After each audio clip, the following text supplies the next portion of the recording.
akhir-akhir ini sering kita temui bahwasanya banyak sekali generasi-generasi muda ini yang mungkin jauh dari apa yang Islam ajarkan.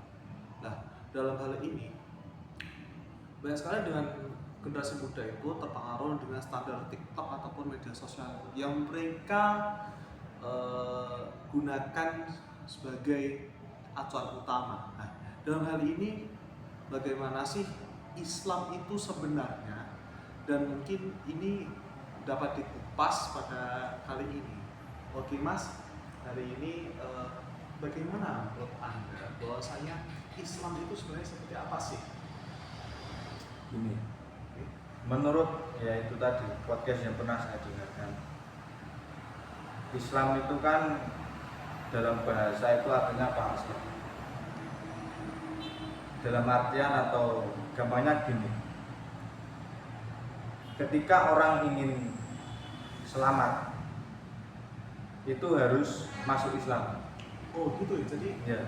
masuk Islam. Ya. Lalu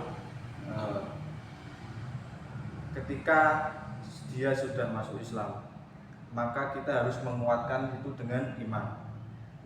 Gitu. Nah, ketika sudah kita masuk Islam, kita menguatkannya dengan iman, lalu kita mengamalkannya, yaitu berupa ihsan. Oke Mas, jadi mungkin itu sebuah runtutan seperti itu ya. Ya, itu gampang, itu adalah gambaran sederhananya lah. Oke, sebelum kita masuk lebih jauh lagi, mungkin apa sih Islam itu sebenarnya? Islam itu ya tadi secara bahasa itu kan pasrah. Oke, kan soal bahasa seperti itu, tapi mungkin bisa dijelaskan bahwasanya Islam itu secara konteks sekarang ini seperti apa? Secara konteks itu ginilah, ulama kan mendefinisikan tadi pasrah itu kan menyerahkan diri, menyerahkan diri kepada ajaran atau perintah yang dibawa oleh Rasulullah. Nah, lebih gampangnya lagi, pasrah itu menyerahkan diri kepada amal dohir. Amal dohir, yaitu tadi Islam kan memiliki rukun yang rukun berupa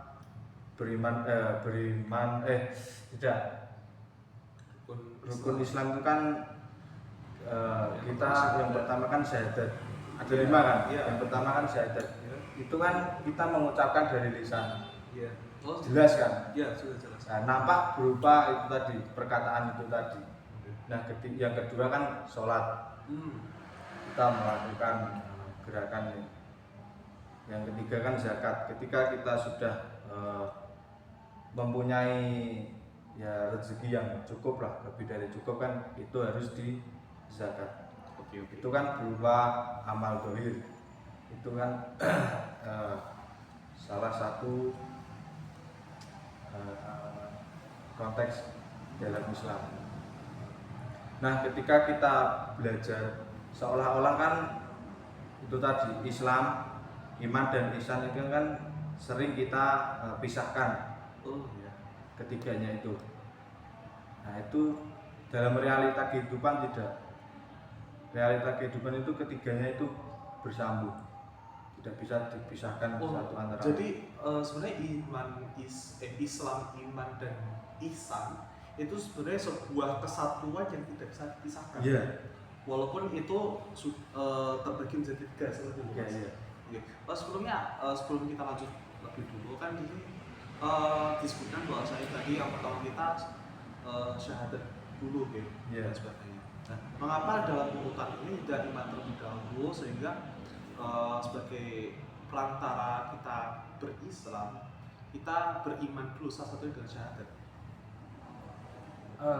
Kalau kita menyebutkan iman terlebih dahulu, kan bahwasanya sebelum kita menguatkan bahwasanya kita bersyahadat, bersaksi kepada tiada Tuhan selain Allah,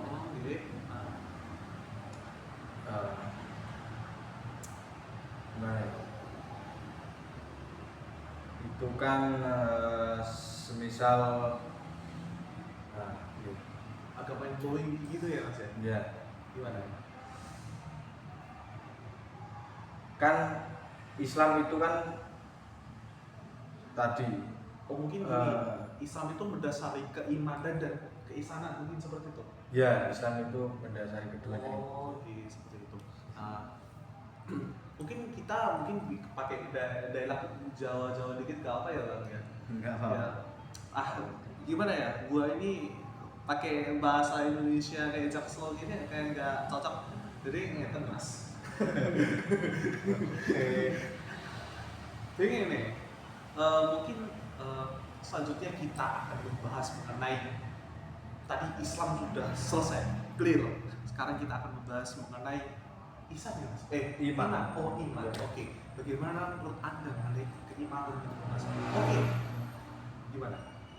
Iman itu kan dalam batin, meyakini bahwasanya Allah itu ada, Oke. sifat-sifat Allah itu ada. Nah, yang kedua kan iman kepada malaikat. Iya, malaikat. Dari podcast yang saya dengarkan, Podcast yang pernah apa, podcast apa ya? Ada lah. Ada. Di YouTube. Ya, di YouTube. Ada di YouTube. Ada. Nanti linknya dikirim aja ya Mas. Insya Allah. Oke. Bahasanya kan gini, agama-agama lain itu kan juga mendeskripsikan malaikat itu bisa berupa gambar atau gimana, tapi itu tidak boleh menurut agama Islam. Ya, benar. Kita harus mengimani bahwa ya malaikat itu ada.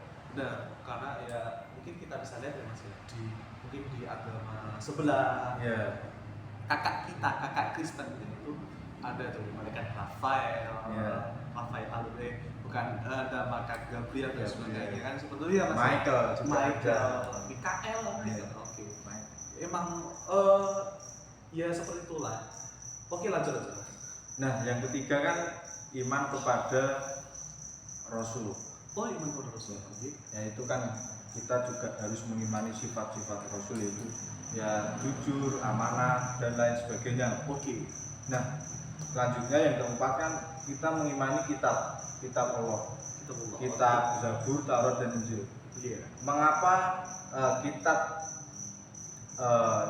ketiga tadi, kitab Zabur, Taurat dan Injil itu diturunkan Allah tapi tidak dijaga oleh Allah? Maksudnya gini, dari ketiga kitab itu tadi kan sampai sekarang kan berubah-ubah. Iya. Atau enggak pernah lagi terlihat gitu loh.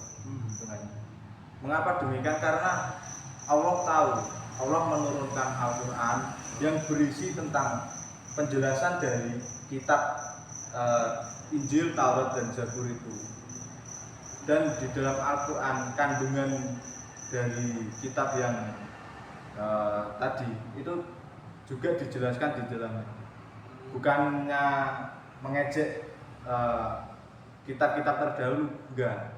Tapi kan itu hanya gini.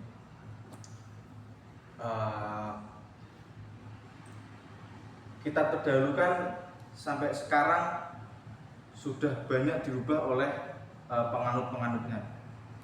Contohnya Mas? Contohnya Injil lah. Iya. Injil kan dari dulu sampai sekarang itu berubah berapa kali. Iya. Nah, sedangkan Al-Quran dari dulu, dari ketika diturunkan malaikat Jibril ke Rasulullah itu sampai sekarang kan nggak berubah-ubah ayatnya. Iya. Nah, maka dari itu bahwa Al-Quran itu sebagai pelengkap dari ketiga kitab tersebut. Ya mungkin ya itu menjadi salah satu definisi bahwasanya Al-Quran itu selain sebagai pelengkap juga sebagai bentuk penyempurna dari kitab sebelumnya. Oke. Nah, lalu yang kelima, beriman kepada hari akhir. Ketika kita sudah wafat atau hitungannya qaid, nah, itu kan kita harus qaid Isdet. ya. Kalau bahasa Semarang Koin. Modern. Modern. Oh. Oh gitu. Oke. Nah, kita harus mengimani bahwa ketika kita sudah meninggal, lalu kita dibangkitkan dari alam kubur menuju ke alam barzah, ke padang mahsyar ketika hari akhir nanti. Oke. Nah, kita harus mengimani bahwa hari itu akan tiba. Oke. Nah, dan setelah kita dari padang mahsyar itu, kita akan ditimbang amalnya, lalu kita semoga masuk ke dalam surganya Allah Subhanahu wa taala. Amin amin amin. Dan selanjutnya yang keenam kan iman kepada qada dan qadar, atau juga nasib kita di dunia ini. Entah itu hari ini kita berada di atas, besok berputar ke bawah, itu harus kita imani juga.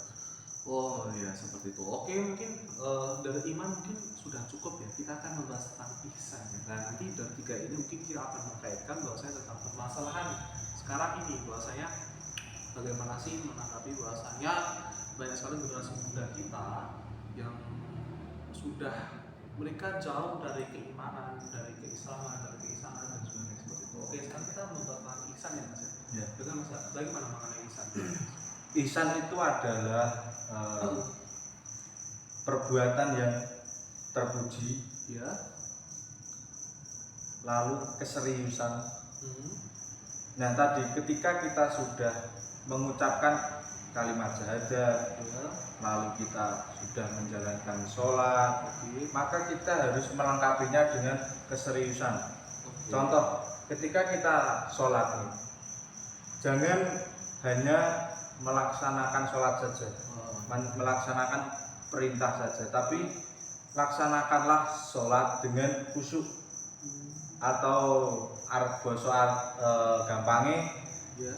ketika adewe sholat itu dalam hati kita itu harus terbesit bahwasanya Allah itu sedang melihat kita. Oh, seperti Kita juga beribadah kepadanya seolah-olah kita menyembah di depannya langsung. Oh ya, oke. Itulah ihsan. Nah contoh ginilah, ada seorang kerja di pabrik, kan di sana mesti ada CCTV lah ya. Nah itu kan dia meyakini bahwa ini ada CCTV, bahwa kita diawasi lah oleh CCTV tersebut. Nah ketika CCTV itu mati, ketika kita sudah menguasai ihsan, kita mau berbuat maksiat itu gampang atau susah? Susah kan? Karena itu tadi, ketika kita melakukan aktivitas,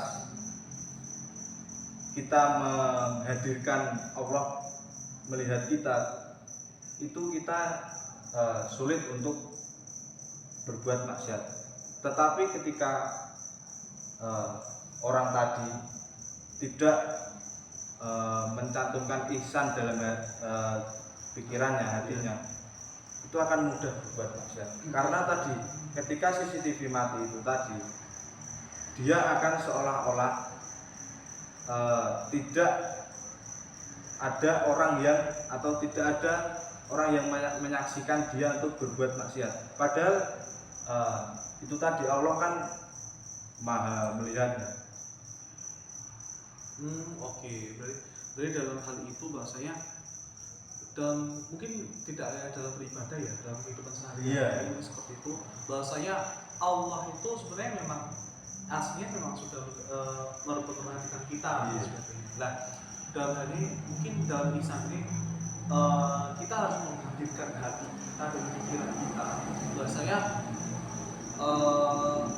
benar-benar Allah Subhanahu wa taala itu berarti selalu mengawasi kita, selalu hadir untuk kita seperti itu. Seperti itu. Nah, dalam hal ini kita tadi sudah membahas mengenai Islam, iman dan ihsan dan sebagainya. Nah, dalam hal ini mungkin kita bisa kaitkan dengan kontekstual yang tadi, bahwasanya mungkin kawan-kawan muda sekarang ini jauh dari akidah Islam yang sebenarnya kafah sebenarnya Mas. Lah, iya, ini dalam hal ini konteksnya seperti apa? Untuk menanggapi bahwasanya iman Islam bisa. Ya. Apakah seperti ini? Oke, mungkin mungkin dari generasi muda ini ya, mereka sepertinya walaupun mereka sudah berislam, oke, mereka sudah berislam, mungkin mereka sudah beriman, tapi mereka belum benar-benar melakukan Islamnya, belum benar-benar melakukan imannya. Nah, mungkin dalam hal ini mereka perlu menunjukkan keislaman mereka, bahwasanya benar-benar mereka itu dalam berislam itu mereka harus menghadirkan Allah di dirinya. Apakah seperti itu, Mas? Ya, seperti itu. Oh, seperti itu. Berarti sudah jelas bahwasanya generasi muda sekarang ini yang menjadi permasalahan ada seperti itu. Bahwasanya mereka belum bisa menghadirkan Allah dalam hatinya, dalam qalbunya, dalam pikirannya, dalam beribadah ataupun melakukan aktivitas kesehariannya. Nah, mungkin cukup dari podcast kita malam hari ini. Podcast ringan agak berbobot seperti itu, Bu. Podcastnya agak berbobot seperti badan saya dan badan Mas Adil. Sekian dari saya. Billahi taufiq wal hidayah.